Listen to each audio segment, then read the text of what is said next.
Muito bem, senhoras e senhores, estamos aqui pela segunda vez nos novos estúdios improvisados da CCM Tecnologia com o CCM Cast, episódio número 2 da segunda temporada.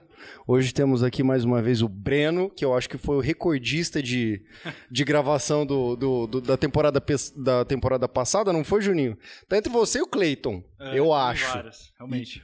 E um dos últimos episódios foi vocês dois juntos. Verdade. Exatamente. E hoje a gente está aqui com um convidado mais que especial, Roberto Dutti. É isso? Exato. Diretor técnico da Alot Latinoamérica. Alot. Não, Alot, não tem problema. A gente pronuncia errado às vezes aqui, é a vida. Alot. A Alot é uma empresa de segurança de rede e trabalha com essa parte de provedoras de internet, é isso? Isso. Falando um pouquinho, bom, muito obrigado pelo convite, estou bastante feliz em estar aqui com vocês. Primeiramente, para falar um overview rápido, né, sobre a Alot. Ela é uma empresa israelense, né, ela nasceu com inteligência de rede, visibilidade, inteligência de rede, traffic management, esse tipo de coisa. E depois ela evoluiu, né? Nada mais como a gente trabalha com os grandes services providers, os tier 1 do mundo e também os menores, mas o nosso foco sempre foi os service providers. E ela, nada mais natural, como já estava na rede das operadoras, ela evoluiu para a área de segurança. Né? Então, como já tinha toda a parte de visibilidade do tráfego do cliente, ela evoluiu também para poder prover a uma parte de segurança para o cliente final. E é onde a gente tem crescido bastante nessa área, nesse segmento específico de mercado massivo, segurança para o mercado massivo, nós somos o número 1 do mundo nesse segmento específico. Mundial, então. Isso, mundial. Puta, bacana, cara. Eu atendo, eu estou focado no mercado da América Latina, né, eu fico aqui baseado no Brasil, mas eu sou focado no mercado América Latina, que é um mercado diferente, né? Quando a gente fala em Israel, o pessoal eles têm uma outra cultura bastante diferente, e tanto a Europa quanto Israel quanto a Ásia, eles têm uma cultura diferente, então tem que... Uma cultura diferente em que sentido, cara? Em sentido de consciência de segurança, ou de um uso diferente? Não, eu digo culturalmente, quando a gente fala corporativo mesmo, né? Tá. Quando América Latina em geral, o latino-americano, ou até parte da Europa, quando a gente fala ali dos franceses, até os espanhóis, que são, né, derivados da língua latina, a gente é um povo fala mais... Mais caloroso. É um povo mais que gosta de falar, gosta de conversar, né? E quando a gente vai para o outro lado do mundo ali, o pessoal já é mais direto e reto, então a gente até existe né, pessoal, você tem que se adaptar um pouco ao estilo quando a gente fala corporativamente, né? Sim. Por uma reunião aqui na América Latina, começa conversando e etc. Quebrando o gelo, né? Exato. Então, se você for para Minas, então, você vai contar... Metade da reunião é o gelo sendo quebrado. Então, a gente tem essa cultura, e dependendo do país, é mais ou menos, né? E quando a gente fala lá América Latina, quando a gente fala Israel, Alemanha, etc., são países que é mais reto, né? Então é um pouco mais frio, entre aspas, mas é o jeito de falar. Eles falam mais duro e você não pode levar isso para um lado pessoal, né? Que é normal, é cultural. E o Roberto, faz quanto tempo que você está na Alot, cara? Eu estou indo para o 4º ano. Tá. Eu já estou indo para o 4º ano. Estou bastante satisfeito. Foi um desafio bastante interessante entrar numa empresa global, né? Então você tem que lidar com fusos horários, você tem que lidar... Muita reunião de madrugada ou não? Sim, bastante. Né? Umas 6 horas de diferença de fuso, cara. Israel são 6 horas de fuso. 6 horas. Então, tempo. Fora a América Latina aqui, tudo né? invertido, então, o seu horário de trabalho. Então, assim, quando você está num projeto grande e você exige... Óbvio, a gente tenta sempre casar um horário mais ou menos no meio, né, do caminho. Para ficar bom para os dois. Mas às vezes não dá a agenda, então reunião 5 horas da manhã, acontece. E aí quando a gente fala... É engraçado trabalhar com a América Latina, porque quando você faz um projeto, você precisa falar com Israel sobre determinado projeto, você acorda 5, 6 horas da manhã para fazer reunião e de repente você vai falar com o México, que são 2 horas a mais. Então, às vezes o dia fica longo, mas é bem interessante, é bem bacana. Como foi voltando um pouco no que você comentou em relação à cultura, como foi sua adaptação quando você chegou na empresa? Que você teve, imagino, algumas reuniões com diretores e, enfim, esse processo de onboarding, que foi até um tema que a gente falou na última gravação. Legal. Como foi esse processo seu de adaptação com uma cultura tão diferente? Foi assim, primeiro que o processo seletivo, vamos dizer, foi longo. Sim. Porque quando é uma empresa global, né, mas ela não é uma empresa assim tão grande, né, de funcionários como existem outras assim. Então, o processo seletivo foi feito até com o CEO, eu fiz entrevista. Foi bem interessante, bem desafiador. Aí, depois que eu passei pelo processo, né, seletivo, etc., teve um onboarding, né, teve o RH teve um treinamento específico para como lidar com o pessoal israelense, né, com o pessoal de Israel. Então teve esse onboarding cultural, né? Sem dúvida. Não é nem só em relação ao produto e à empresa, mas como lidar. Você sabe me dizer, cara, não precisa ser um número exato, mas quantos % da empresa são de outros países fora de Israel? Hoje a empresa, o headquarters, né, fica em Israel, Sim. fica em Tel Aviv, e aí existem outros escritórios espalhados no mundo, né? A parte ali em Israel fica mais o head, né, o pessoal, a diretoria e etc, né, fica o pessoal, as cabeças ali ficam ali. E o pessoal espalhado, hoje a gente está mais ou menos 650 funcionários espalhados pelo mundo. Então, grande parte está espalhado pelo mundo. Entendi. Aí, na América Latina aqui a gente tem um escritório em Bogotá, na Colômbia. Aí tem o pessoal de Professional Services, de Customer Service, pessoal que atende o suporte, etc. Então, tem uma quantidade razoável de pessoas aqui na América Latina. E aí tem escritório nos Estados Unidos, em Madrid, na Ásia, Japão, na Índia, etc. Tem outros escritórios espalhados por aí. Mas a porcentagem desses 600 e poucos funcionários menor está em Israel por conta que lá fica mais o pessoal do Red e o resto está espalhado. Eu imagino que deve ser bom fazer reunião com a chefia, né? Ir visitar Tel Aviv, Estados Unidos. Com a pandemia diminuiu bastante. Não, agora ferrou, mas esse último ano não teve como. Mas o meu primeiro ano eu fui 4 vezes para Israel. Foi bem interessante, porque eu não conhecia, né? E eu sou católico, então foi bem interessante que eu pude ir para Jerusalém, conhecer a cultura, foi bacana, foi fantástico a primeira, e foi na primeira vez foi até interessante porque a primeira vez que eu fui teve um feriado, então eu acabei passando o feriado lá, então eu pude ir para Jerusalém, eu pude ir para o Mar Negro. Dei uma conhecer volta bastante coisa. Foi bem válido, né? Sim, além da parte de trabalho, Mar Morto, perdão. Mar Morto.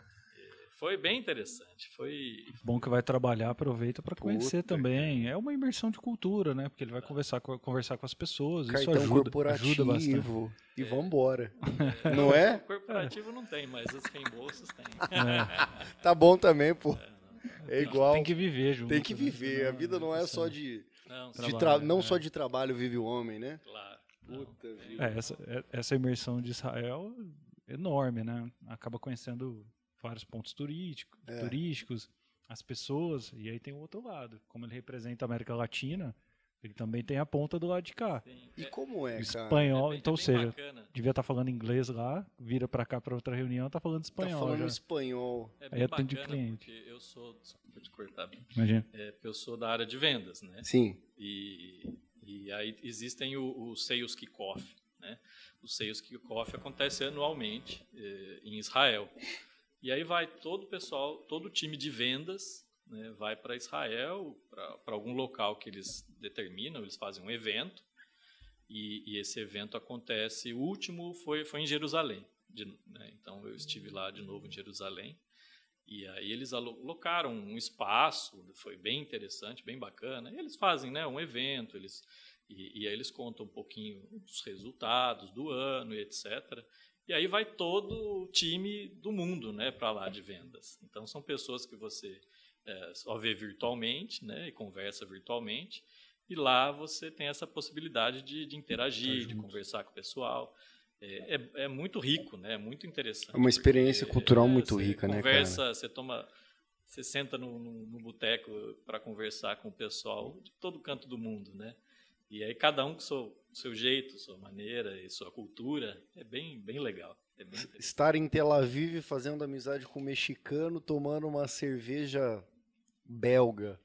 É muita cultura diferente num momento, né? Sim, é muito interessante. E ouvindo, óbvio, comendo uma comida local, típica, ouvindo um som local, é muito rico. É um bombardeio de informações, né, o começo, né, como você mencionou, é muita informação mesmo, porque eu falo inglês e espanhol.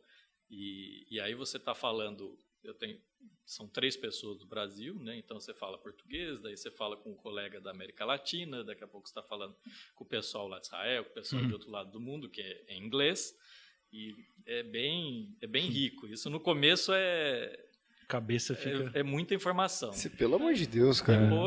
Depois, e óbvio, né, com todo o desafio de você estar começando uma empresa nova, etc., com esses fuso horário, a gente está acostumado aqui no Brasil, acorda, faz reunião, etc., e aí você tem que se adaptar, hoje é automático, mas você vai marcar uma reunião, você tem que pensar em todos os fusos, você tem que olhar as agendas, você tem que pensar em um monte de coisa que você não pensa aqui, né? E como você vai fazer a reunião em inglês, você vai fazer reunião em espanhol, depende do cliente, tem cliente que não sabe falar inglês, então tem que ser meio a meio, é bem interessante, é uma experiência... E você se adaptou bem a isso rapidamente, pelo visto? Sim, o começo é difícil, né? É uma quebra bastante grande, né? Depois a gente se adapta, o ser humano se adapta em qualquer ambiente, né? Então a gente se adapta muito bem. E como você foi parar em diretoria técnica de uma empresa de Israel, cara? Foi bem interessante, uma jornada bem interessante. Eu comecei no mercado de telecomunicações, né? Eu comecei uma das empresas da Claro, né? Eu trabalhei 8 anos na Claro e no grupo, né, Claro. Antes era NET, né, enfim.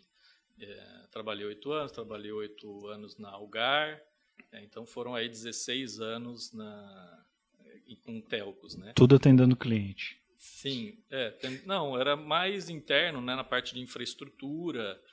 Suportando os clientes nessa infraestrutura de forma geral. Então, aí depois na Algar eu tive a oportunidade de sair um pouco da área técnica e ir para a área comercial. Sim. Que foi aonde eu me encontrei, né? E que você ali está como um engenheiro de vendas, né?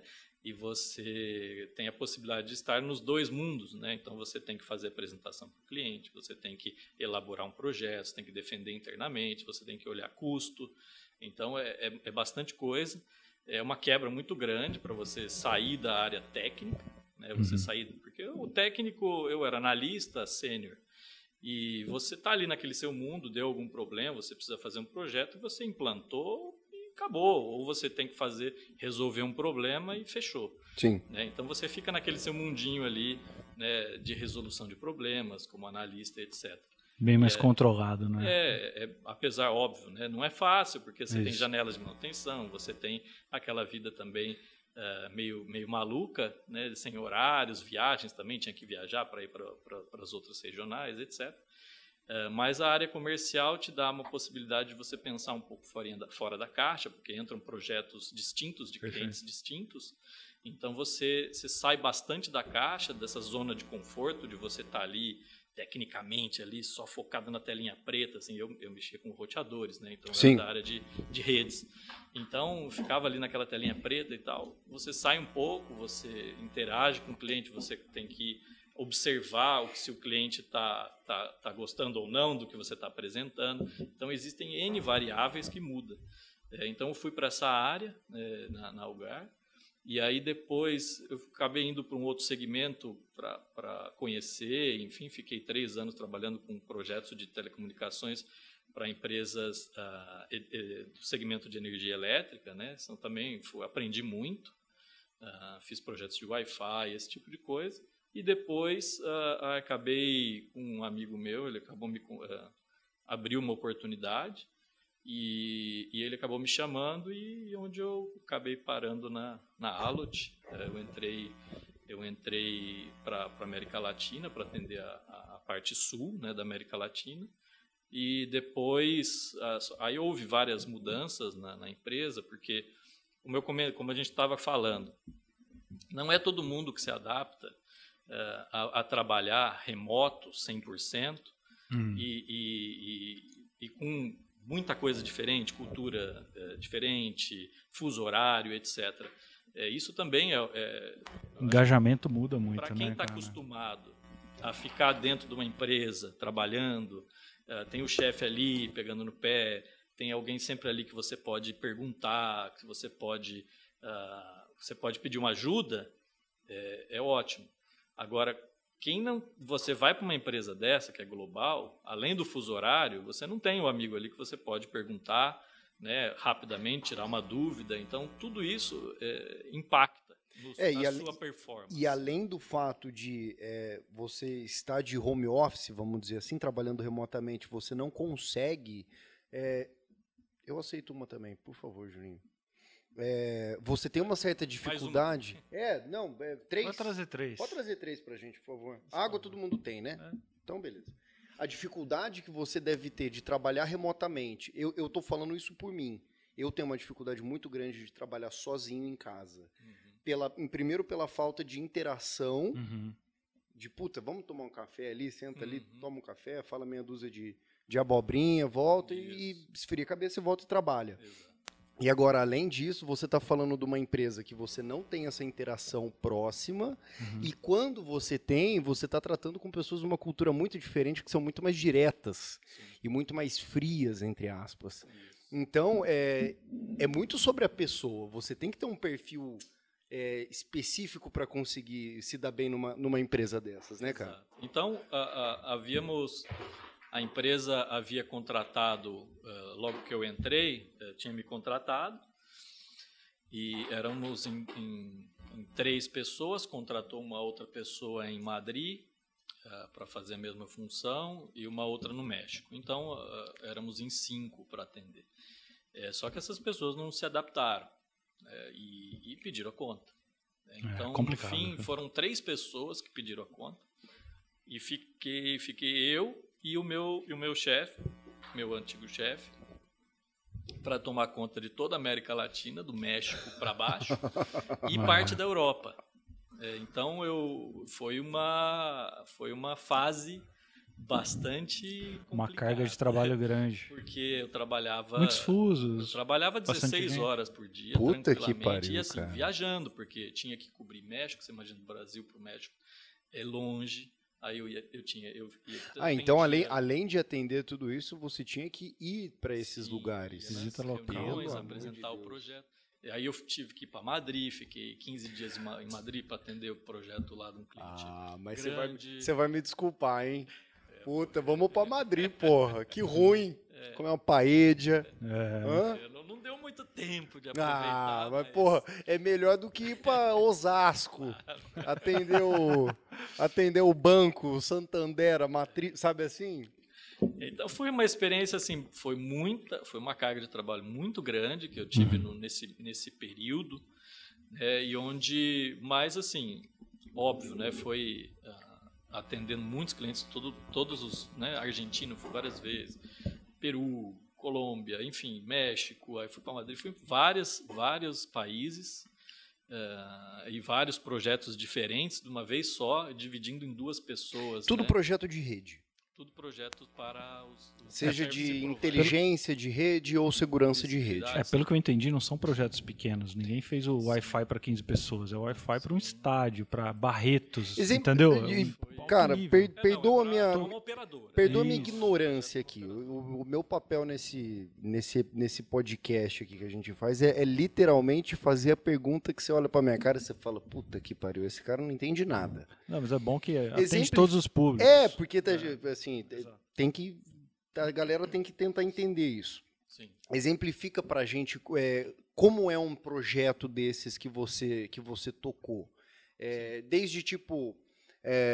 como ele falou, um Wi-Fi para um estádio de futebol. Como funciona isso? O que é isso? Aonde você entrava para interagir com o projeto? Vou tentar explicar de uma maneira, por exemplo, eu estive num cliente na Argentina que ele precisava, todos os service providers passam por isso, né? Ele precisava controlar a rede dele, porque existe uma inversão, um investimento Sim. na infraestrutura de rede e esse investimento suporta, né?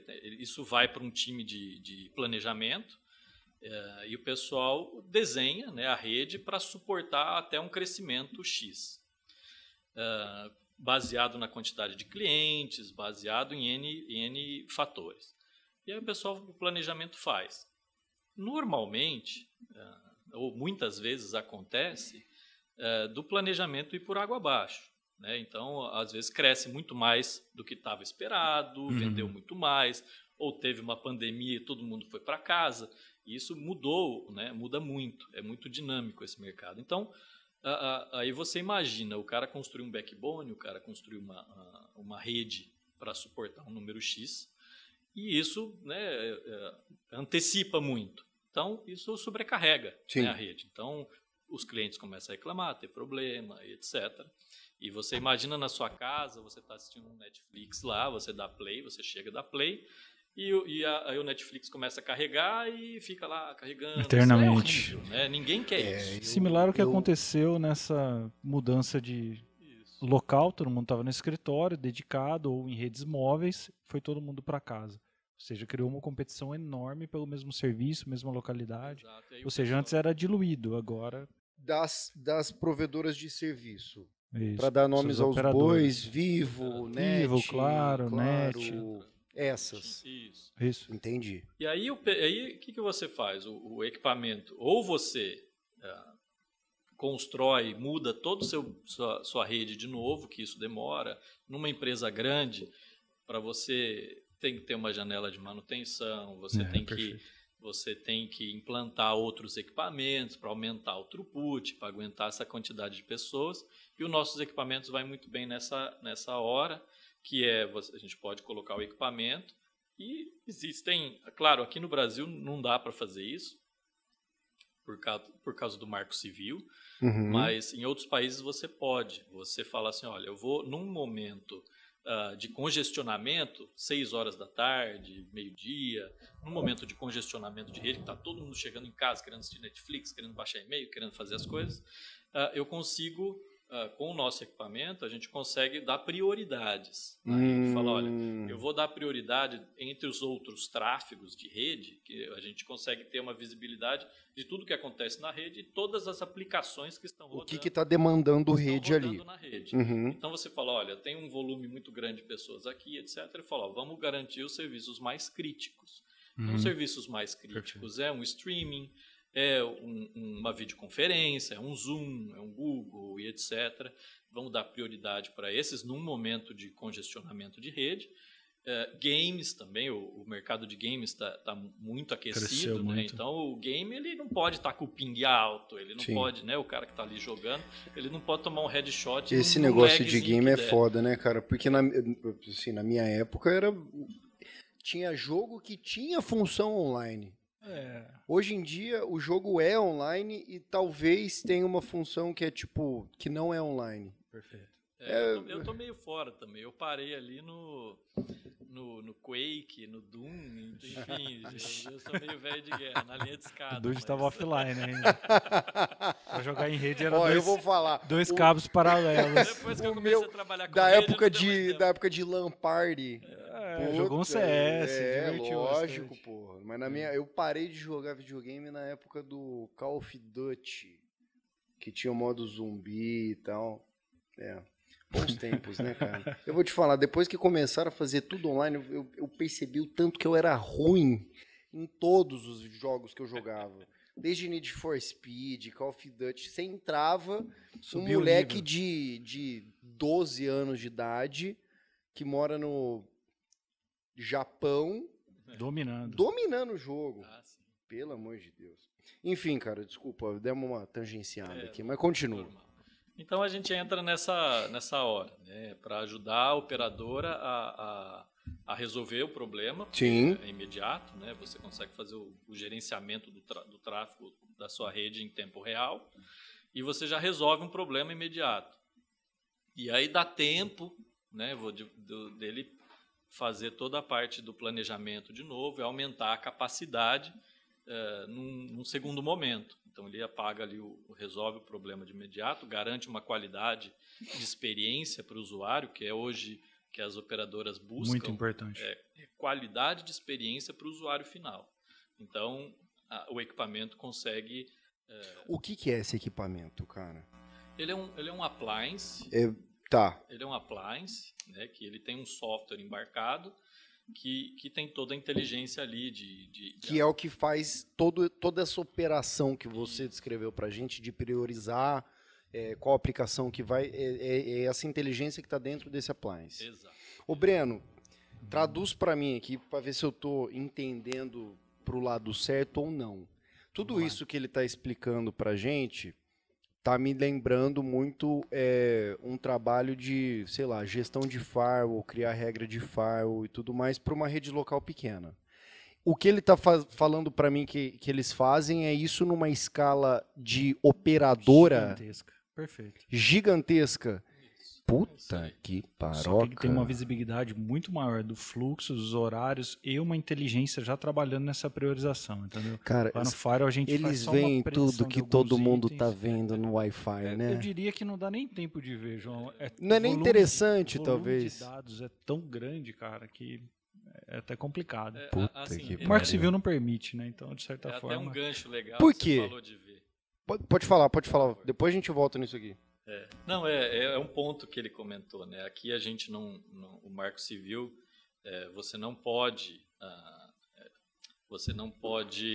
alterar ou mexer em nada na rede, né? A navegação é como se fosse um livre-arbítrio. mais ou menos. A navegação não pode ser, né? Você não pode priorizar, você não pode bloquear, você não pode fazer nada. A internet é livre. Sim. Né? Agora tem alguns países ditatoriais, né? Países que a gente atende, na Ásia, na África, na América Central também, que você, por exemplo, são projetos, né? Aí é por país inteiro, né? Normalmente, sempre, né? É o país inteiro e eles falam, olha, o país, a gente vai ter um momento político. E essa pessoa é contra esse determinado político. A gente consegue quebrar, né, óbvio, outra parte dos nossos equipamentos, dos nossos produtos, né? Serviço bem específico para isso. A gente consegue quebrar a criptografia disso, né, que a gente chama até de man in the middle. Nossa. Que é um equipamento que vai entre, né, a gente entre os dispositivos e ele atravessa o tráfego. Passa por ali, abre, aí eu consigo, eu quero bloquear o seu Facebook, eu quero ver o que você está postando. E a gente consegue quebrar e bloquear você especificamente para não postar mais coisa, para não fazer ou ver o que você está fazendo. E isso, por um lado, né, você consegue fazer isso. Outros países, por exemplo, você tem políticas contra a pedofilia, então você consegue quebrar esse tráfego e ver quem está postando coisas relacionadas à pedofilia. Então tem a parte boa. A parte boa e a parte ruim. A parte de manipulação de mídia, talvez, e da população, e a parte de realmente fazer o bem. E até, por exemplo, tá tendo essas manifestações, Eles não querem que o pessoal faça live. Você bloqueia. Consegue. Para poder controlar o tipo de conteúdo que está sendo espalhado pelo país. Exato. Tem tudo a ver com controle. Controle mesmo. Isso é muito louco, né, cara? Voltando no comparativo Firewall e grandes operadoras que você me perguntou agora, é um nível muito detalhado. Muito específico, né? Que eles conseguem, claro, são muitos equipamentos, muitos controles, muita gente trabalhando por trás. O esforço é enorme, mas para controlar um país, você imagina. Cara, eu fico até meio... Sabe? É interessante. É muito interessante. É muito bom a gente ouvir isso, porque tem muita gente que tem uma impressão de que não, é só em internet filme. é terra de ninguém, nada é controlado, cara, ninguém vai fazer. Viu? Então é um nível... vai pensando. A gente está falando de um nível de equipamento que consegue trazer isso para uma gestão muito grande. Claro, tem um grande investimento, um grande controle, uma inteligência em cima disso, que cada país ou e nessa localidade situação que você está falando de bloqueio, de restrição, é o governo que dita isso? É o governo. Que manda, fala, ó, o governo contrata a empresa, preciso que isso. E faz as regrinhas de firewall, tipo, não vai acessar YouTube. É tipo isso. Normalmente eles estão preocupados com coisas mais alto nível. Sim. Dark web, essas outras coisas, um controle, tráfico de drogas, etc. Então... normalmente isso vem do governo, e o governo, no país existem várias operadoras. Tem alguns países que não tem muitas, mas tem pelo menos umas 2 operadoras. E aí o governo dita, fala, olha, a partir de agora vai bloquear isso, vai bloquear aquilo, ou precisamos controlar, precisa ter essa possibilidade de controle. Sai uma lei, enfim. E aí, normalmente, vai o pessoal de Israel e conversa diretamente com militares. Né? Então, normalmente são governos ditatoriais. Né? Então, existem ditadores de todos os lados, mas são governos ditadores, e você faz as reuniões com um pessoal normalmente militar. É um público diferente. Né? Eu já tive uma reunião num país aqui da América Central. É bem interessante, é outro perfil, é bem diferente, é bem bacana. Ô Roberto, você gosta do que você faz, cara? Eu amo o que eu faço. Puta, que tesão, né, cara? Desde que eu entrei nessa área, eu amo o que eu faço. E, cara, no começo eu varava a madrugada estudando, montando servidores em casa. Eu cheguei a ter um hack de servidor em casa só para estudar firewall, só para estudar coisa. Deixava a porta aberta para o pessoal invadir e eu tentar entender. É coisa de maluco, né? Eu gosto dessa área. Cara do céu. É interessante que ele tem os dois viés, né? Ele consegue navegar bem entre o técnico e o comercial. Então, ele entende realmente o que ele vende para ele poder entregar isso para o cliente. E assim, essa visibilidade do técnico é importantíssima, porque ele sabe o tamanho do projeto. Claro, ele tem um time dedicado para isso, mas a visão dele já é bem confiável. Ele né? consegue, exato. Ele consegue capturar muitas coisas ali e isso ajuda bastante. Eu acho que essa base técnica é muito importante, né? Você ter essa base. Eu saí lá de baixo, né? Então eu comecei desde o helpdesk, call center, helpdesk. Então eu tive essa base lá, cara, eu entrei na Claro no call center, né? Então aí eu fui pro helpdesk, atendi o cliente final que ligava lá, tô com problema na minha internet, reinicia o seu cable modem. Foda, hein? Então, e aí fui, né? Já fez o DDL, amigo? DDL, o que é DDL? Desliga, depois liga.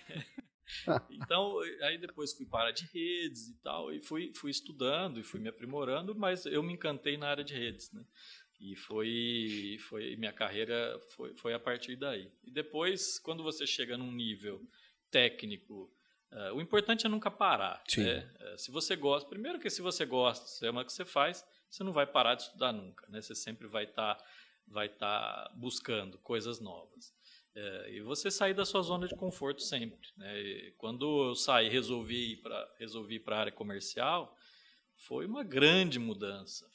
Eu até, óbvio, cheguei a me questionar, falei, o que eu fiz, né? Porque muda muito.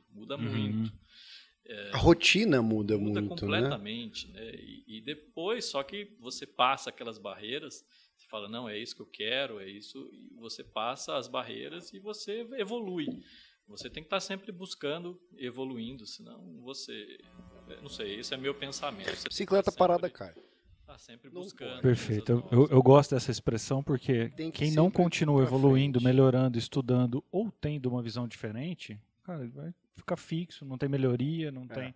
Então, às vezes é importante o desafio também, mesmo que não precisa ser em 3 línguas assim, qual ele assumiu, né? Mas é importante. Tem que ter perfil também, nem todos têm perfil. Tem muito, é a tal da carreira Y, né? Tem gente que, cara, quer ser o melhor do mundo técnico. Ok, é uma decisão, é um perfil. Eu não. Você chegou num limite, você fala, ok, já sou sênior, para onde eu vou agora? Eu vou virar um gerente, eu vou para uma área de gestão, para gerir um time, ou vou para uma área de vendas. Então, são decisões que você toma e normalmente, né, o dinheiro está em todos os lugares. Você tem que, óbvio, ir em busca, né, do que seja melhor para você, mas... mas o comercial é bom, hein?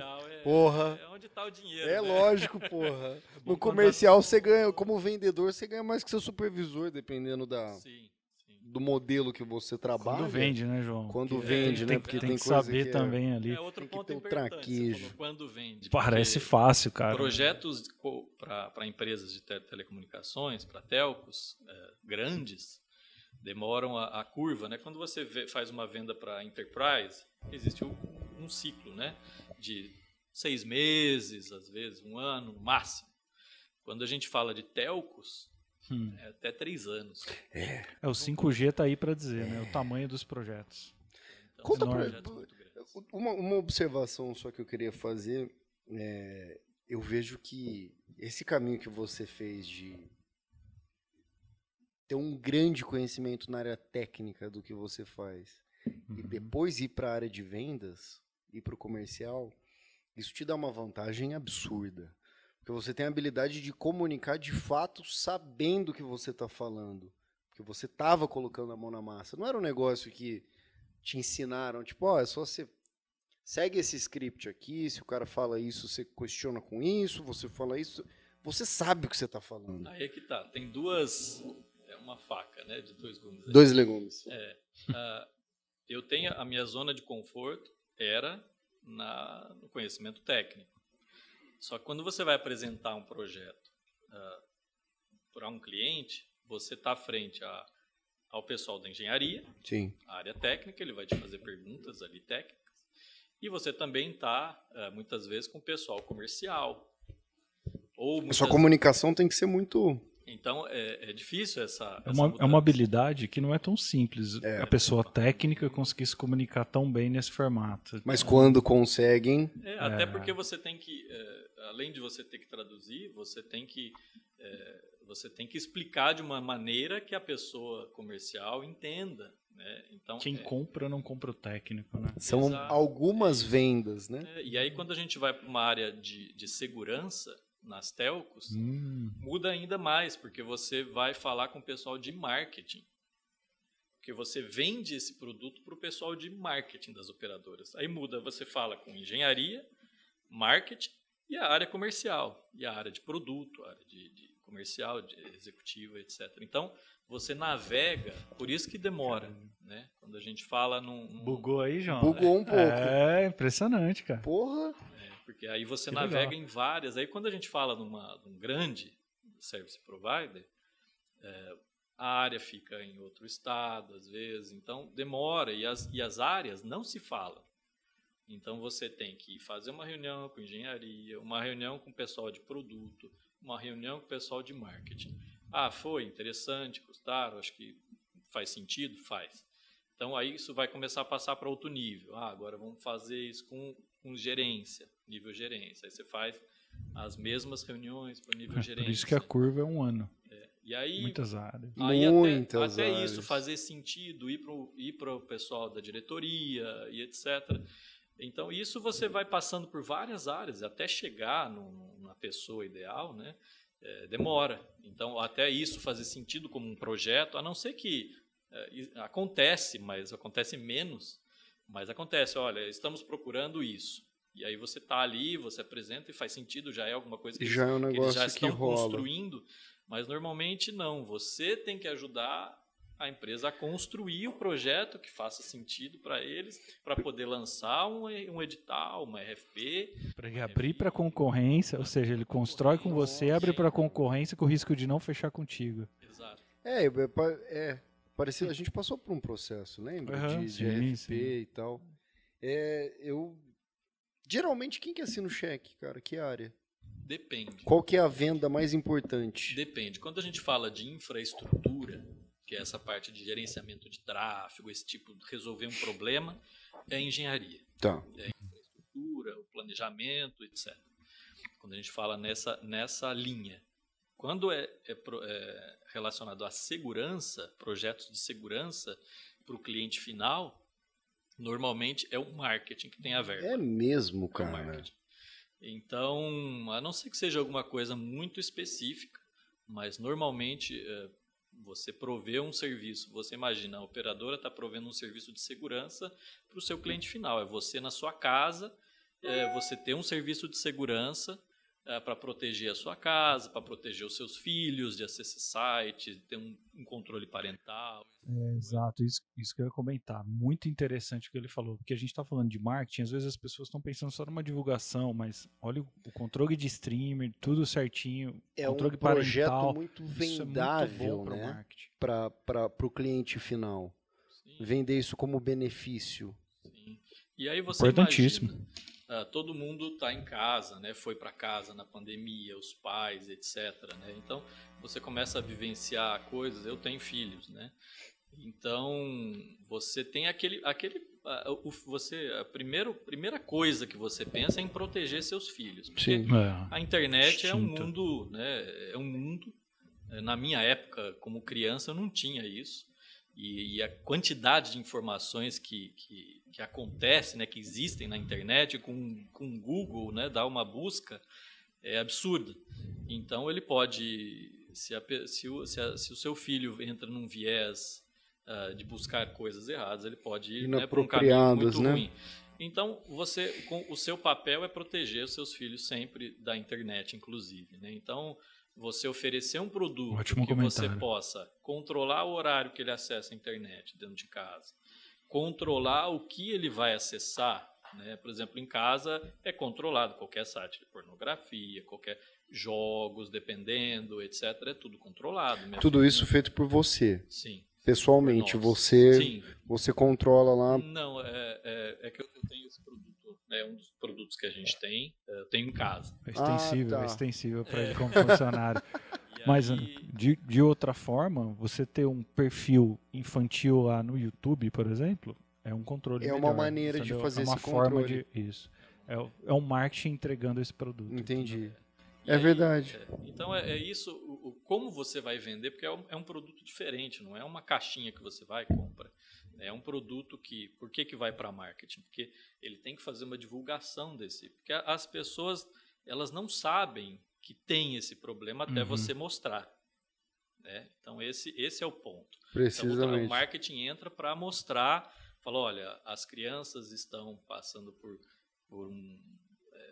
um problema ou estão em risco, você precisa proteger sua casa, você está em casa, você precisa... o seu filho, eu passo isso, né? A minha filha, se deixar, ela vira à noite no celular. Né? Então, você tem que bloquear. É para a saúde dela, mental, saúde física. Saúde mental importante. E etc. Então, você tem que restringir isso. Os nossos filhos estão em perigo, entre aspas. Né? Então, o papel do pai hoje... antes a gente falava, olha... Filho, meus pais mandavam eu voltar para casa, não ficar na rua. Sim. Hoje você sai da internet. Né? Mudou. Então você precisa controlar. Antes você ficava na rua e sua mãe ficava lá dando uma olhada, ver se você está ali. Hoje cara, como que você faz isso? Então você precisa de alguma ferramenta que vá te auxiliar a você ter esse controle. Então hoje, se eu entro num aplicativo, eu vejo o que ela está acessando e bloqueio, falo, a filha está na hora de dormir. Puf, bloqueei a internet, acabou. Bloqueei a internet dela. Cara, eu acho que se você contar pro meu pai e pra minha mãe que existe isso, o preço que você colocar, eles pagam. Porque é difícil. É difícil isso. O meu irmão tem 14 anos de idade. É a maior briga lá em casa entre eles, é essa. Já deu, desliga esse negócio, vai dormir. E tal. Eu vou falar que isso é um E não problema vai. relativamente novo, né, cara? A internet E ela outro tá popularizada detalhe há disso, poucos anos, 10, 15 anos no máximo, que a gente ainda está lidando o com essa uso dela foi geração. muito, Isso. né? Então tem muitas coisas a serem melhoradas, controladas, ajustadas. Então é importante. E também porque na maioria das vezes, eu acho que na maioria dos casos, tá? Eu acho que quem trabalha com tecnologia é um ponto fora da curva, mas nessa situação, na maioria das vezes, quem entende mais sobre internet, sobre como funciona e tal, são os filhos. E já é um nativo digital, Exatamente, né, João? Os pais se exatamente. adaptaram, Ele muito já diferente. nasceu nesse mundo. Eu vi até eu não sei se foi uma matéria, um estudo, o que foi, mas que depois de um certo ano, eu vou falar bem por cima porque eu não lembro os números e exatamente como é que era isso, mas que de uns anos para cá, quando você fala para alguma criança ou adolescente até, fala assim, como é que você atende o telefone? Faz assim. E de um ano para trás, você fala, como é que você atende o telefone? Faz assim. Pegar o telefone para... Então isso já é isso que você falou, você já nasce inserido nesse meio de iPad, de iPhone, de touch. Você já parou para aquele pensar? vídeo da criança, de um bebezinho, cara, com uma revista na mão, fazendo assim na revista, para tentar dar zoom. É impressionante isso. A gente já é Para ciborgue. as crianças não faz sentido nenhum o ícone de salvar. Cara, que esse disquete, que esse quadradinho. Que isso, cara? Sabe? Exatamente. Pra quem teve Eles são nativos de 5 digitais. quartos, Eles já são nativos digitais. E algumas coisas vão morrendo por conta disso. Nenhuma dessas crianças precisaram serem ensinadas a datilografar. Cara, e consegue já. Antigamente, para quem teve os celulares ali, cara, o celularzinho era ruim, a gente demorava para digitar. Hoje, qualquer criança digita, já virou um skill rotineiro. Entendeu? Não, e ainda indo um ponto mais, né? Você tá seguro, você se sente seguro, mesmo você tendo essa ferramenta, você está seguro ali quando seu filho está dentro da sua casa. Você consegue controlar. E quando ela não está? E quando ela está na casa do amiguinho? Não está no seu Wi-Fi. Está na escola, está no Wi-Fi do amigo, está num cybercafé ou qualquer coisa parecida. Como que você faz? Puta que... Cara, isso a ignorância às vezes realmente é uma bênção, né, cara? Porque se você não sabe disso, você não pensa nisso, você fala, tá bom. Agora, se você sabe disso... E você já foi adolescente, você sabe? Já. Então, explorador. Lógico, curioso. Aqui em casa, meu pai controla tudo. Agora eu tô fora Tô fora de casa. E aí existem ferramentas, óbvio, né, para você fazer isso. A gente consegue fazer isso a nível da rede do cliente, a nível dispositivo, da casa, e fora. Aí você instala um aplicativo, né, um endpoint, um aplicativo, que você vai ter as mesmas políticas, as mesmas regras que você tem dentro da sua casa. Em qualquer outra rede. Fora. Ele vai ter fora. A não ser que ele arrume um jeito de comprar outro celular. Aí não tem o que fazer, mas enquanto é o mesmo dispositivo, você vai ter com as mesmas políticas. Se a minha filha estiver na casa da amiguinha, estiver na escola, estiver em qualquer lugar, as regras são as mesmas políticas, as mesmas. E eu consigo monitorar, inclusive, onde ela está fisicamente, né? Via geolocalização. Rastreabilidade do dispositivo. Só para a gente fazer um paralelo, quando a gente está falando de proteção de dados, a gente só está trocando filho pelo dado ali. Então a empresa quer saber por onde o dado dele está trafegando, como ele está trafegando. Então é importantíssimo que ele consiga fazer esse controle. Para quê? Esse paralelo é interessante. Evitar o vazamento. Enquanto vocês estavam falando de filhos, eu estava pensando no dado. Tudo isso se aplica no dado. Então, assim, se aplica a muitos outros ambientes. Eu quero ter o controle. Eu, como companhia, não quero que meu produto que tem a fórmula secreta vaze para o concorrente. Então, eu quero controlar. Passou pela mão do João, da Maria, do Ronaldo, são só essas pessoas que precisam ter acesso? Isso aumenta a segurança. A gente volta lá no tópico de segurança. A gente estava falando de controle, mas isso está vinculado à segurança. Por onde esse dado tem que trafegar, como ele tem que trafegar, quem tem acesso, para quê. Então, a gente consegue controlar esse ciclo de vida, né? Então, os produtos não estão aí para controlar as pessoas. E em si, muitas, eu acho que é a boa palavra que foi usada. A gente cria as políticas para controlar o modelo de dado e o que deve ser trafegado como trafegado. Porque isso pode ser um risco ou pode ser um bônus. Depende de como a gente trata. Depende do ponto de vista. Exato, perfeito. Eu acho muito interessante isso tudo, cara, porque a gente está explorando meio que uma... É isso que você falou. A internet é relativamente nova.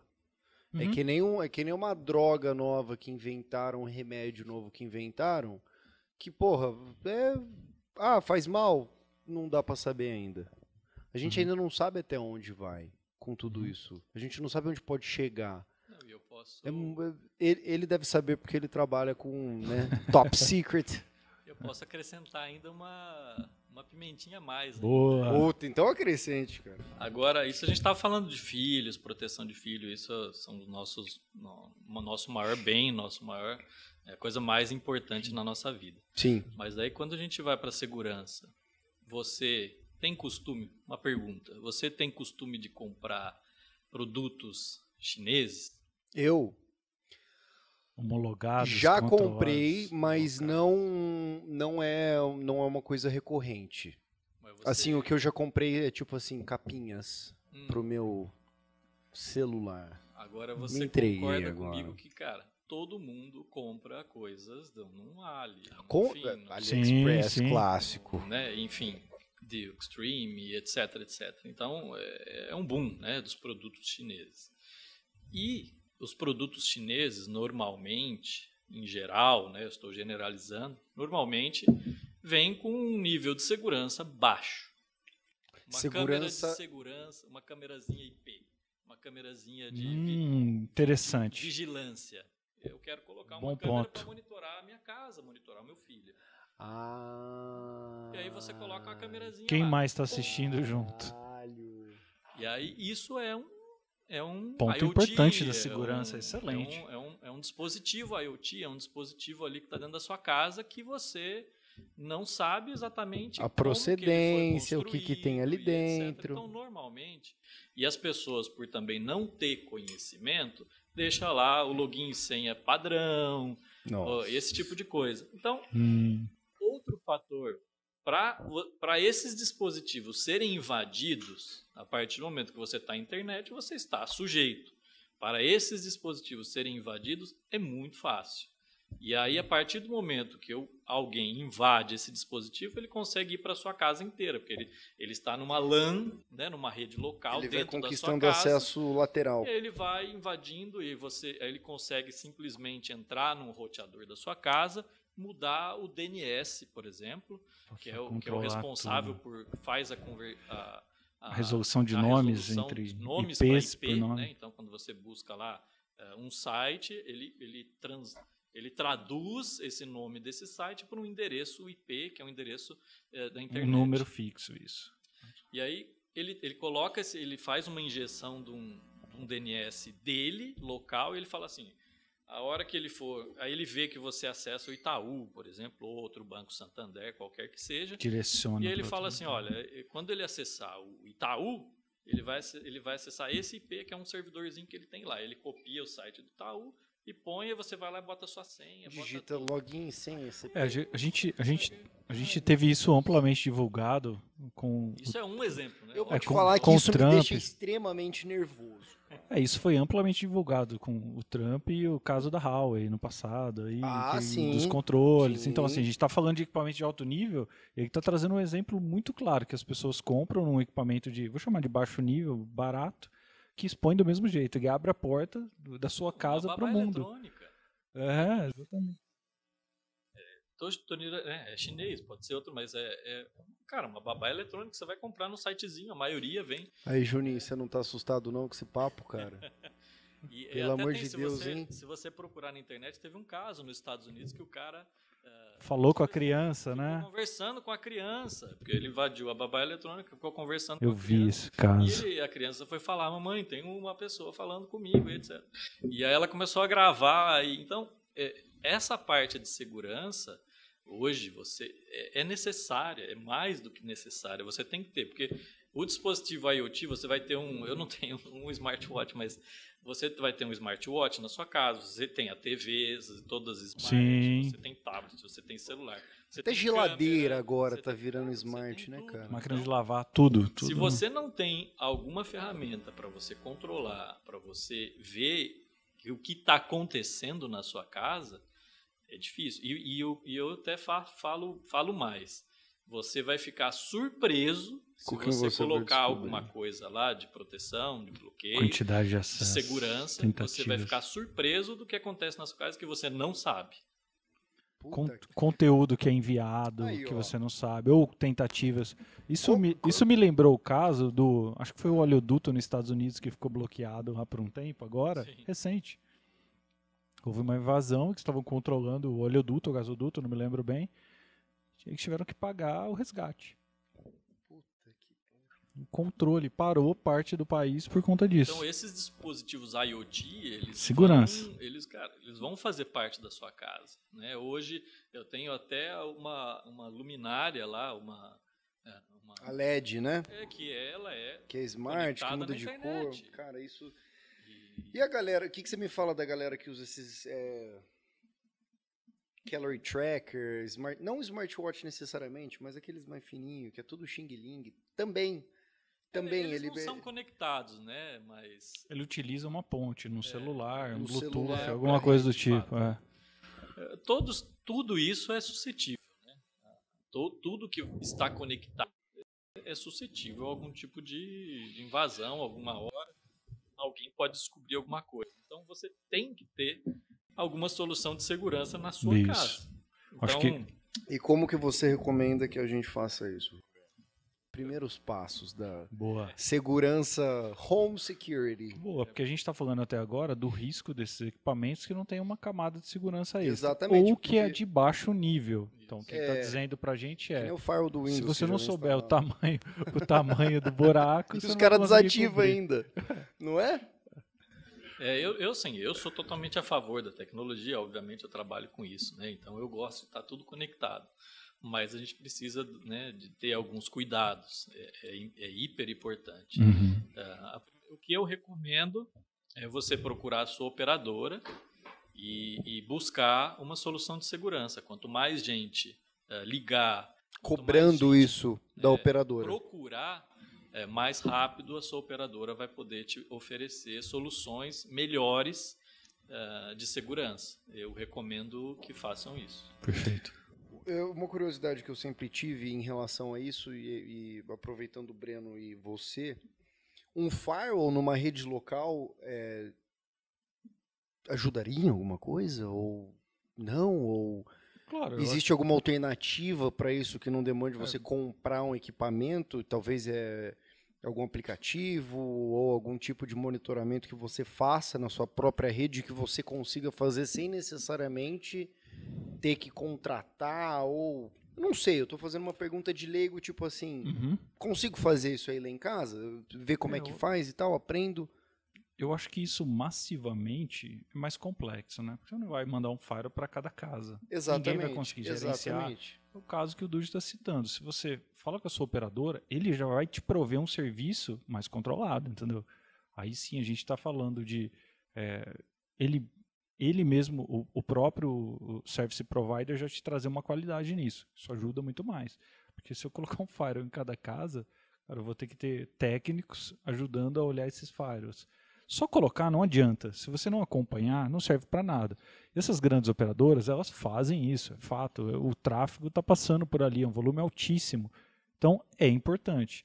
Então, quando a gente, vou falar, escalona isso, passa para um nível acima de alguém que tem um nível maior para ajudar, no caso uma operadora, porque o interesse dela é fazer para todos de uma vez, porque fazer ponto por ponto é duro para ela, é difícil. E para a gente, como cliente, também. E ela, no grande porte, consegue passar isso. Entendi. Sobe o nível.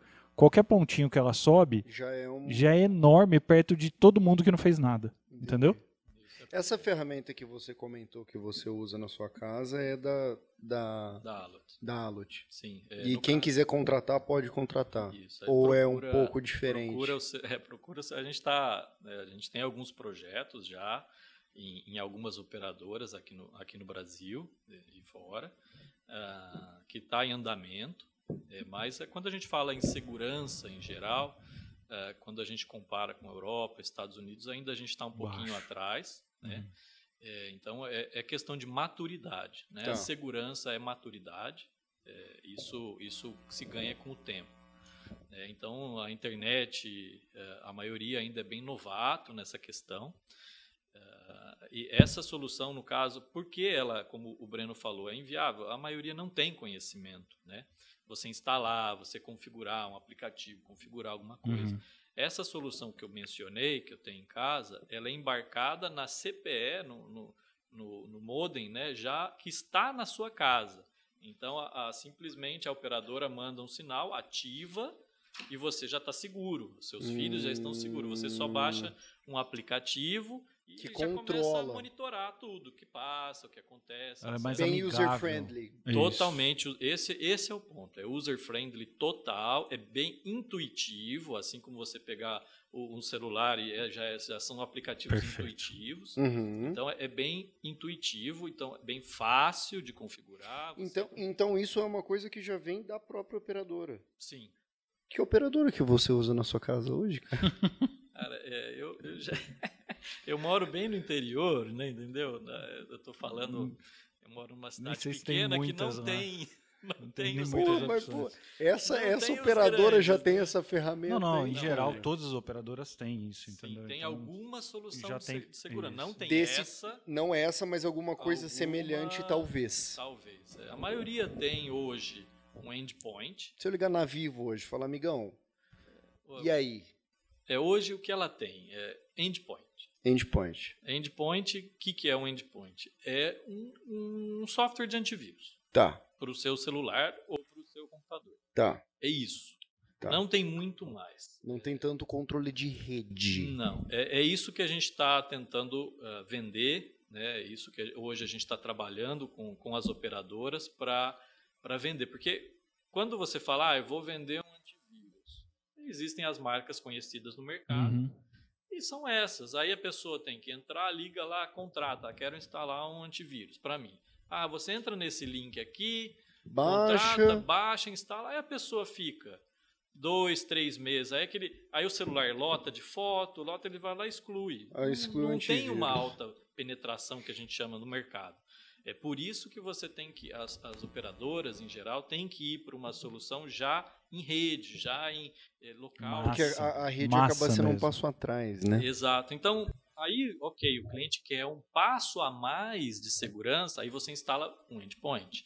Aí você vai avançando níveis de segurança. Agora, a pessoa leiga, ela não vai instalar, ela não vai conseguir configurar, ela vai ter dificuldade. Então, é isso que a gente está trazendo, essa facilidade. Porque até o antivírus, um antivírus mal configurado, pouco adianta, né? Pouco adianta. Pouco adianta. Porque se você não configura ele para as especificações que você quer, eu acho que a questão é maturidade. Você vai se frustrar, você não vai conseguir acessar alguma coisa que você talvez queria acessar, vai dar 2, 3 semanas, como ele falou, você apaga o aplicativo do antivírus Quando a gente está falando de maturidade, João, eu acho que é bem curioso, porque a gente está falando de uma população, não está falando só do Brasil, não, outras localidades, que às vezes não consegue cuidar do seu próprio dinheiro. Você imagina do seu antivírus. Então, entende o nível de dificuldade? Agora, se você não... Para um país que tem auxílio alimentação... Se você não tem o controle financeiro no sentido, vou entrar no meu vermelho, me avisa, é difícil. Não, é complicado mesmo. É complicado mesmo. A gente tem uma mania... De novo, eu acho que talvez você pode até falar se é mais ou menos isso ou não, mas o brasileiro, em geral, e talvez o latino-americano, tem uma... É tudo muito relacionado ao jeitinho... A dar um jeitinho. A gente é bem positivo, né, João? Começa por aí. A gente acha que nada vai dar errado. Nada vai dar errado. A gente já começa por aí. Que não esquenta a cabeça, isso aí comigo não vai acontecer. E eu acho que esse é um dos maiores problemas. É a falta de conhecimento, a falta de... Eu acho que é muito relacionado à falta de conhecimento, porque às vezes você maturidade, por ainda não exemplo, conhece isso. cara, não, nunca vão me hackear. E realmente ele nunca percebeu nada do tipo. Só que aí você vai lá na rede do cara, ele Talvez já houve milhões de tentativas. Faz que estão já lá estão usando o grampeado na roteador. rede dele, ou para minerar Bitcoin, ou para esperar ele acessar uma conta de banco. E às vezes os caras já até estão com acesso ao banco dele, só que estão fazendo algum esquema que ele não percebe, porque tira de pouquinho em pouquinho, como já teve alguns casos. Então, é aquele negócio. Ele finge que não sabe e a galera que está fazendo finge que não faz. Vou conectar esse assunto aqui com o LGPD porque é importante. Quando a gente está falando que não existe uma maturidade ou um nível mínimo de controle, a LGPD é uma lei, já está valendo, e ela exige que as companhias, tanto a que tem o dado online quanto a que tem o papelzinho digital, o papel físico, façam um controle melhor de seus dados. Porque se vazar ou não tiver um controle mínimo de segurança, ele pode ser punido. Punido como? Pode tomar uma multa, ele pode ser impedido de usar aquele banco de dados, ele pode tomar uma advertência. Então, assim, são muitos níveis, muitos controles que podem dificultar bastante. E a gente volta no item segurança. Se a gente deixar toda a cadeia aberta, maior o problema. Se a gente conseguir vir melhorando esses controles de cima para baixo, é mais fácil para a gente. Mais simples. Isso não impede de você ter uma outra solução local na sua companhia para fazer um controle. Porque você precisa aumentar a segurança, sistemas e etc., para garantir uma melhoria de serviço. O grande problema, às vezes, na grande maioria das empresas micro e pequenas, é o custo nesse momento. Então, isso vai ter que evoluir. E a gente viu recentemente um caso aí de uma empresa que conseguiu acionar a justiça, falando que ele vai acionar a justiça para não pagar PIS/COFINS, porque isso é um ativo que ele está usando. Ele tem que atender a lei. Para isso, ele precisou mobilizar uma grana para isso e utilizar esse serviço para a LGPD. Então, ou seja, vai se criando meios legais onde é possível aumentar a sua segurança. Então, toda vez que você tem que atender uma legislação e você precisa botar uma grana nisso, é um controle financeiro que obrigatoriamente vai passar a ficar preso nisso. Sim. E é importante que as empresas consigam fazer o depara. Eu investi isso, eu consigo bater em algum imposto? Então, é interessante para ela também. Então, isso é uma discussão, está no Supremo, ainda vai ficar lá segunda instância ainda, né? Mas já abre precedente para a gente começar a pensar. Se eu investir dinheiro em segurança, será que eu consigo trazer isso para dentro da minha companhia para bater no imposto? Isso é um futuro ainda distante, que a gente vai chegar lá em algum momento, mas muito similar ao Código de Defesa do Consumidor, que a LGPD é um negócio que como todos os episódios que eu gravo com o Breno, eu falo assim, cara, eu tô curioso para ver como é que vai ser. 1 de agosto, as dia multas 1º de agosto vai começar o pau. Aí vai ser igual Mad Max. Vamos puxar um break aqui rapidinho, aí na volta a gente conversa com o Roberto para ele contar o ponto de vista dele sobre a LGPD, como que isso encaixa tudo em segurança de rede, de casa, de empresa e tudo mais. Show. Fechou? Beleza. Bom, voltamos aqui do nosso break diretamente dos estúdios da CCM. O Roberto comentou com a gente aqui, enquanto a gente estava no break, que ele queria fazer um comentário sobre a parte de rede que a gente estava falando, de firewall e tudo mais. Isso, você perguntou, né, se é no Brasil especificamente, as pessoas não têm conhecimento, ou se demoram mais, etc. Mas eu para complementar a resposta do Breno, na verdade isso é mundial, tá? Ninguém, tanto as empresas, você comentou de firewall especificamente. Sim. Né, as empresas só trocam o firewall por um mais atualizado, ou um firewall melhor, quando dá algum problema. Uhum. Né? Então nunca tem verba, ou a verba deixa para o próximo ano. Isso falando de empresas. Se empresas, a gente está falando no mercado corporativo, enterprise, se as empresas fazem isso, né, prorrogam sempre os investimentos de segurança para uma troca de firewall, ou um anti-DDoS, o que seja, ou qualquer ferramenta relacionada à segurança de rede, você imagina em casa. Né? Então, isso é mundial. As pessoas só se preocupam com segurança quando acontece algum problema. Né? E isso é uma mudança, que isso vai com o tempo, né? A questão da maturidade que a gente falou. Então, isso é comum no mundo todo. Tá? Não é exclusivo do Brasil. Exclusivo do Brasil, perfeito. América Latina, mas então não somos especiais por serem... É mundial. É uma boa comparação. Acho que complementa essa situação de, às vezes a gente enxerga a companhia e as pessoas de uma forma muito diferente. Sim. Realmente, o dinheiro investido é muito diferente. O risco está muito mais na companhia do que nas pessoas, mas o investimento não acontece nessa proporção. Em casa, a porcentagem talvez seja menor do que nas companhias de investimento em segurança. Por isso que eu volto no camada de cima tem que estar mais segura. Tem isso que estar ajuda mais alinhado. E nesse sentido, Roberto, sendo uma empresa global, você já deve ter atendido clientes na Europa ou nos Estados Unidos que já estão sobre o comando da GDPR. Perfeito. Como você vê, como você imagina, ou o que você acha dessa adaptação agora que as empresas e companhias brasileiras vão ter que fazer para entrar em conformidade com a LGPD? É uma boa pergunta. Hoje já trabalhamos com clientes na Europa, grandes operadoras na Europa, as maiores, e já estamos adequados a uma lei similar, né, que tem lá, que é o GDPR, que também tem muitas coisas do que tem o nosso LGPD. Então, já no nosso caso, a gente já atende muito bem.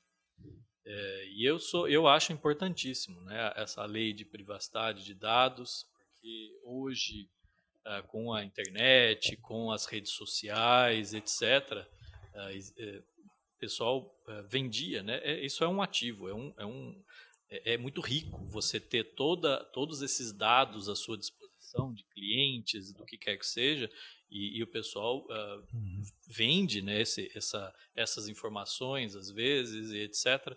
Então, você precisa rastrear, você precisa ter um controle sobre essas informações, que esses dados são um dos ativos mais importantes que tem hoje em dia. Você precisa proteger as informações. Uhum. É importante pra caramba, cara. E de novo, tô curioso.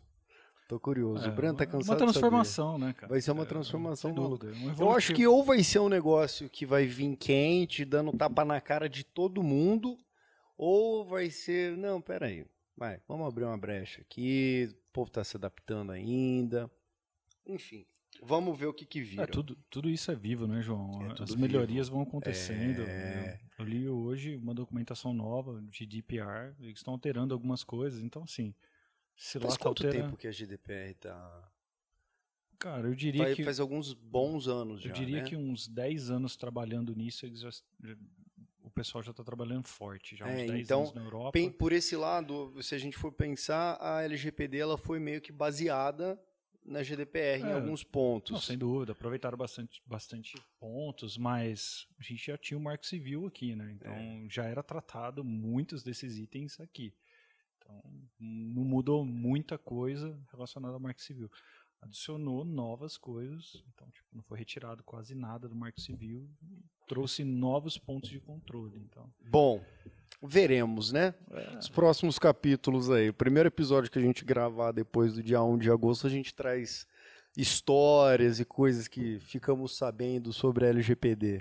Isso aí, 1 de agosto começa Não, 1º de agosto a gente vai gravar aqui o dia em tempo real. Todo mundo com o Twitter aberto, lendo o que está acontecendo, notícias e tudo mais. Só para colocar um aditivo nisso, já tem mais de 600 processos na justiça. O pessoal não esperou 1 de agosto. Então, o próprio PROCON já está atuando pessoal e tal. Então, assim, na verdade, o que a gente vai ter agora é uma organização mais controlada disso, para não ficar tudo indo para a justiça comum. Então, esse é o objetivo, né? Então... Vamos ver. Tô curioso. Ô, Roberto, você comentou que vocês estão trabalhando muito forte com 5G. Explica pra gente um pouco disso, o que é isso? O que é esse projeto?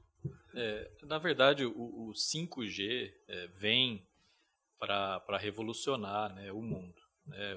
O 5 hoje a gente atinge no 4G uma velocidade, né? E no 5G isso vai multiplicar muitas vezes. Né? Não só com relação a throughput, né? Com a largura de banda, mas também, você imagina, você tem uma velocidade na sua casa de fibra ótica, etc.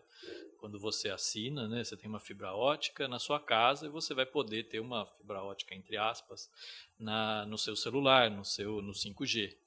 Então, isso é muito potente.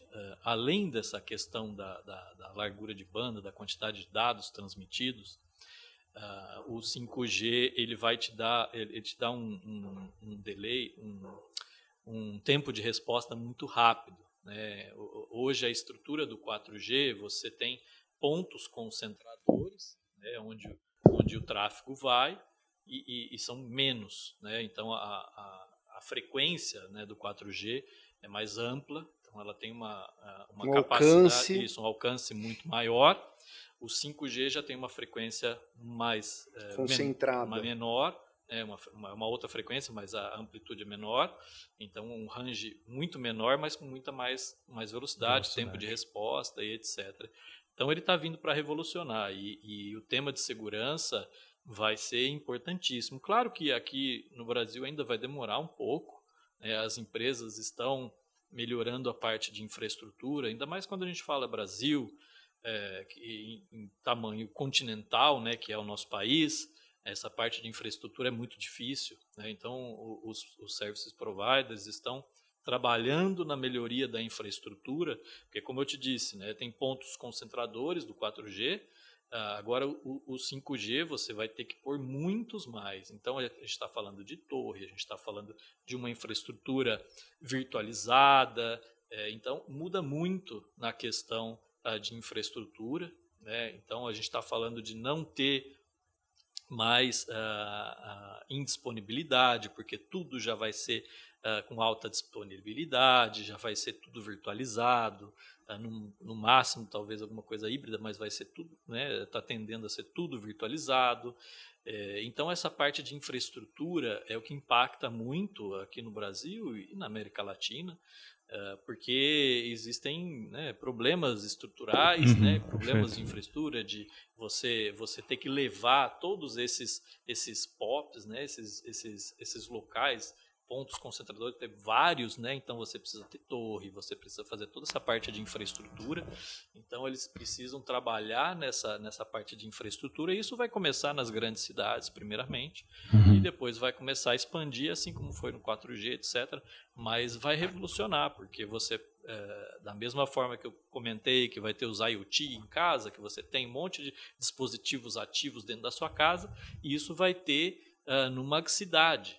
Então você imagina o tanto de dispositivos, de carros conectados, transporte público, toda a parte de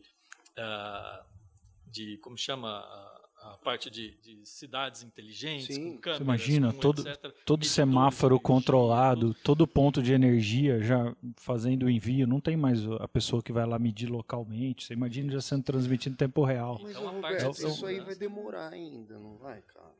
Olha, assim, para chegar num nível sim, democrático, talvez, todo mundo tem acesso, sim, vai demorar uns bons anos aí. Se a gente pensar que o 4G ainda não está em todas as cidades no Brasil... É porque, querendo ou não, a gente fica meio preso nesse...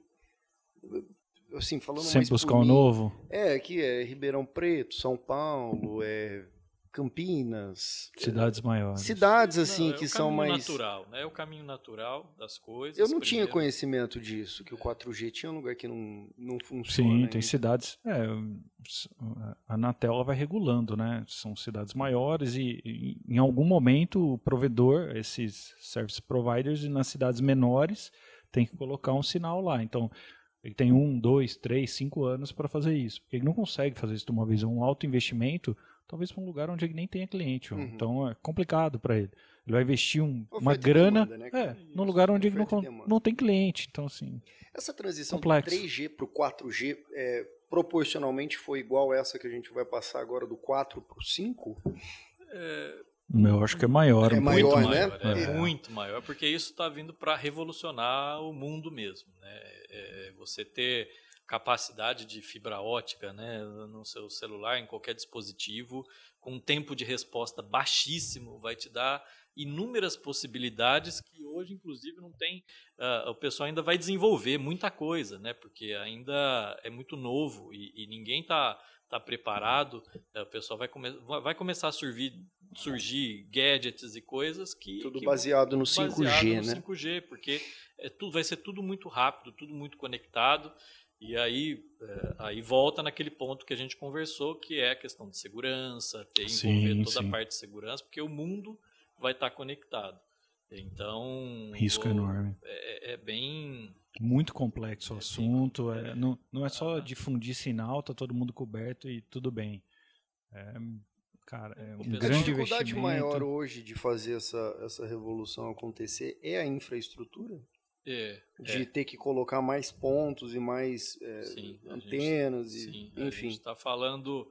A gente primeiro tem que trocar todos os equipamentos para suportar isso, né, João? Então, você imagina, meu celular aqui é um celular de 2019 que não tem o suporte 5G. O meu já tem. Para vocês terem uma ideia, a quantidade de POPs, vamos dizer assim, de 4G que tem no Brasil, vai ser para colocar o 5G, só em São Paulo vai ser, acho que maior do que a quantidade que tem hoje no Brasil de 4G, entendeu? É uma proporção assim bastante... Só em São Paulo? É bastante grande. Então daqui uns 12 anos a gente tem 5G eu lembrei, sabe o que eu lembrei? Para mais? Claro que os projetos vão iniciar, né? E isso vai aumentando com o tempo. Tem algum ponto já ativo de 5G no Brasil? Lançaram comercialmente tem os testes. Empresas, que estão fazendo testes. A TIM já fez, a Claro, entre a Oi, todos eles já fizeram alguns testes comerciais, né? Mas ainda estão trabalhando na parte de infraestrutura. Eu estive num cliente com o Vitor, deve ter um mês e pouco em São Paulo, e o 5G estava ativo naquela localidade. Então, certamente é um ponto de teste, onde eles estão verificando o volume, o range, tudo que é coberto. Você notou alguma coisa de diferente? Então, eu estava com o Vitor. No seu Instagram? Ele estava testando, mas assim, para o usuário final, no grosso modo, é pouco perceptível. Né? Quando a gente está falando de volume, fluxo, aí tudo bem, aí vai mudar a situação. O negócio vai mudar mesmo quando começarem a surgir esses gadgets. O Dutti falou aqui dos POPs, eu fiquei lembrando de um cacto que era uma antena disfarçada replicando sinal 4G nos Estados Unidos. Cara, talvez a gente tenha um monte de semáforo. Um monte de passarinho, né? Você já viu essa teoria da conspiração? Que pássaro não existe? Matrix?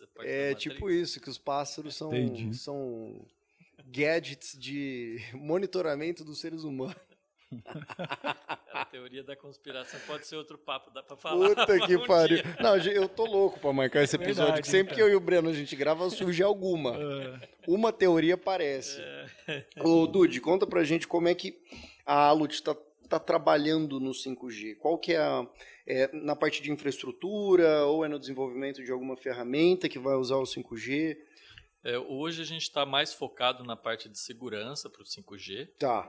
Então, toda a questão de ataques de DDoS, essa parte de proteção para o usuário final e para a rede do 5G.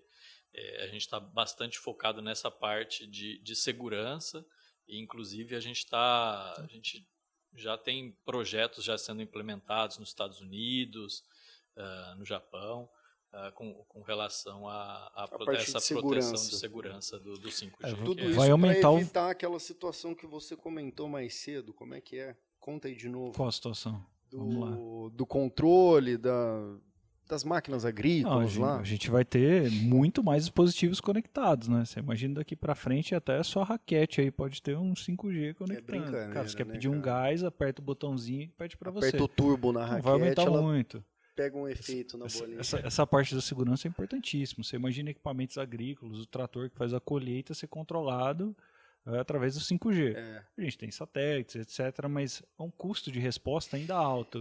O pessoal ainda está trabalhando nisso, mas essas operadoras já conseguem ter um sinal de celular muito melhor, muito mais controlado. Isso tem. Vai ajudar muito. Esses carros aí, vamos dar nome aos bois, os Teslas da vida, que hoje em dia eles dirigem sozinhos, e você deita no carro e dorme, e você vai de Los Angeles para San Diego. O sinal dos operadores. Isso é um sonho, né?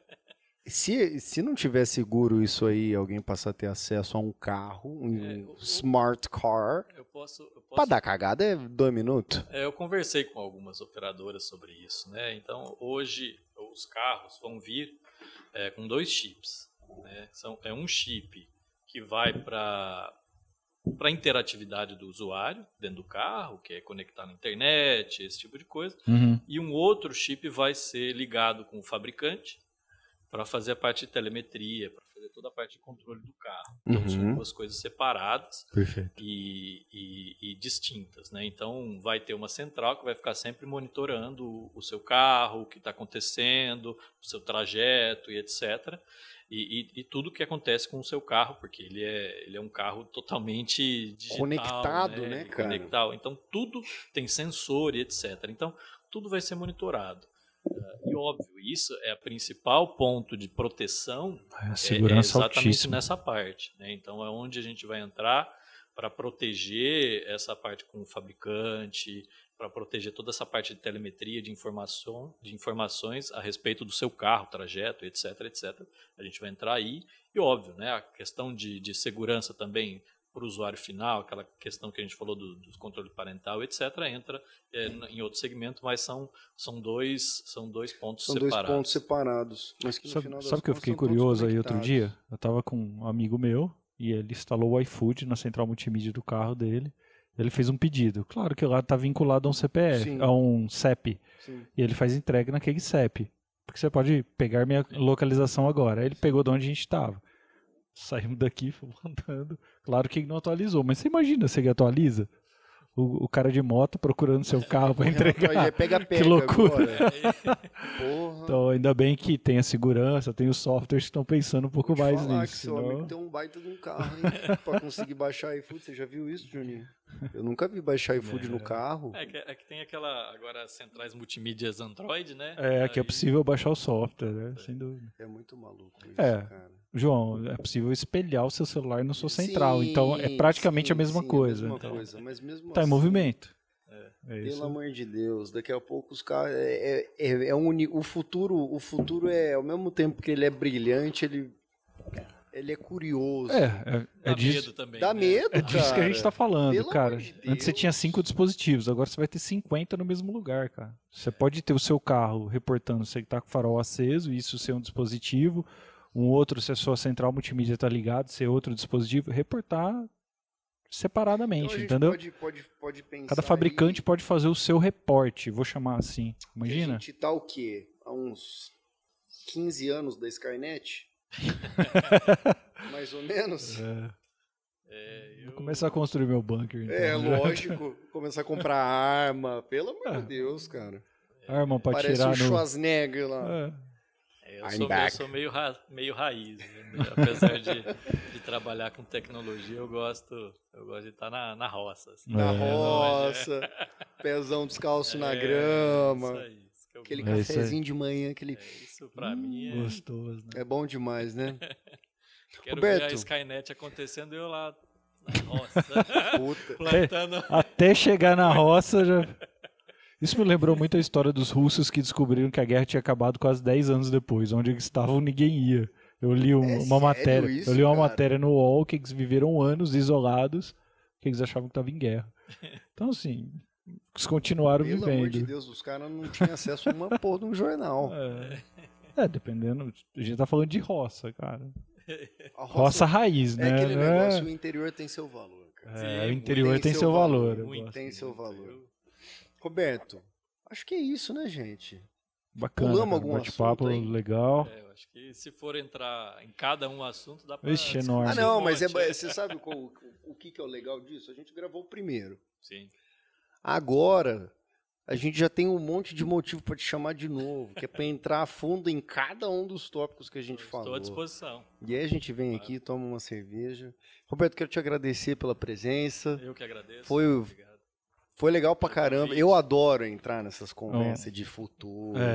Puta, eu fico maluco. O Breno aqui, agradecer o Breno também, que fez o meio de campo pra gente. Próximo episódio vocês contam como é que começou essa amizade maravilhosa. Vou deixar pro próximo. Deixa pro próximo, tem que deixar o público curioso. Então, quero agradecer a todo mundo aí. Juninho, obrigado. Você que está ouvindo o CCM Cast fielmente, já conhece, agora a gente está mudando a partir de... faz um tempo já que a gente mudou o modelo. A gente está postando os cortes de segunda a sexta e de segunda a quinta da próxima semana. Então, um episódio, a gente está aproveitando ele durante 2 semanas com os cortes, e na última sexta-feira a gente posta o completo em formato de vídeo. Se você não tiver paciência, assim como eu, na primeira segunda-feira que o corte for postado, o episódio completo já está disponível no Spotify, no Deezer, no Apple Podcasts e no Google Podcast. Todas as plataformas aí de podcast, você encontra o nosso conteúdo já completo. Se quiser ver a gente, estamos aqui. Se você quiser ter o prazer de olhar pra gente, interagir com a gente, ver como a gente gesticula. Fala aí, Roberto. Aí você tem que esperar, porque aí é só na segunda, sexta-feira. Tá bom? Mas se inscreve no canal, ativa o sininho. Se você achou que alguma coisa que a gente falou estava tudo errado, comenta aqui embaixo. A gente está aqui para aprender junto com todo mundo, compartilhar o conhecimento que a gente tem, baseado nas experiências que a gente viveu. Obrigado pelas mensagens recebidas, o pessoal que mandou aí no LinkedIn, que mandou mensagem pra gente. Muito obrigado. Fiquei à vontade. A gente está aqui para produzir mais conteúdo sempre. É isso aí. Roberto, se alguém quiser entrar em contato com você, tirar alguma dúvida, te adicionar no LinkedIn, você quer passar suas redes aqui? Tá aqui embaixo, adiciona. Tá aqui embaixo, Instagram. Vai adicionar meus contatos. Pode colocar tudo aqui embaixo? Pode colocar. Eu estou à disposição também para bater papo, para conversar, para projetos e tudo mais que precisar. Então vamos que vamos. Show de bola. Já tá feito o convite pro próximo, tá bom? Gente, muito obrigado. Até semana que vem, CCM Cast. Juninho, tamo junto. Um abraço. Um abraço, até logo. Obrigado.